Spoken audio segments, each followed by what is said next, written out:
All right, guys, here we go with the UFC 219 Pick'em results. I did post a video on my channel just a few days ago, kind of going over my Pick'em results. So if you guys want to, check that out. If not, skip to the good part, which is the results. And here they are. So Neil Magny, he ends up defeating Carlos Condit via decision. I actually wasn't able to watch the fight, so I can't tell you much about the actual in-octagon performance. But that's a bummer. I really wanted Carlos Condit to win. He was coming off of like a layoff. Over a year, he hasn't been fighting. Unfortunately, he can't do it. Congrats to Neil Magny. We'll see who his next opponent is.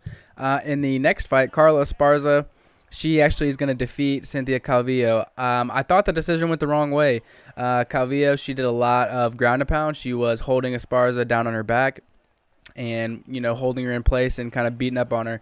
Unfortunately, the judges see it a different way.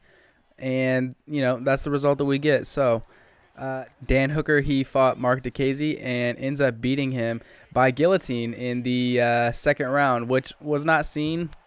These guys are supposed to be, primarily strikers. I thought it was going to be a nice knockout to witness. Unfortunately, it's not a knockout, but I can appreciate the jiu-jitsu. So, great job, Dan Hooker. We'll see who he fights next. In the co-main, Khabib versus Edson Barboza.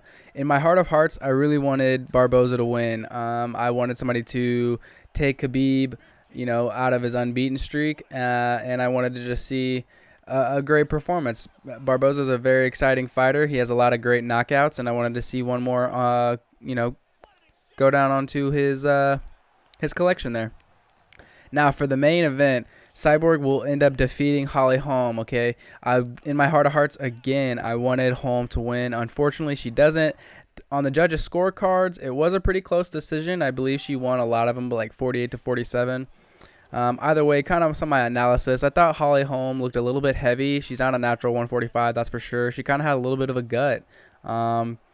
Maybe that swayed the decision one way or the other. So, in the beginning, I was underwhelmed. For the first two rounds, I really was not entertained. I thought Holly started picking it up in the third, and then Cyborg decides she wants to pick it up in the third, fourth, and fifth. She ends up winning. I thought there was some great cornering by Jason Perillo and Tito Ortiz. They were telling Cyborg a lot to use her kicks to the head, the body, the legs, mix it up. And I think that's eventually what won her the fight.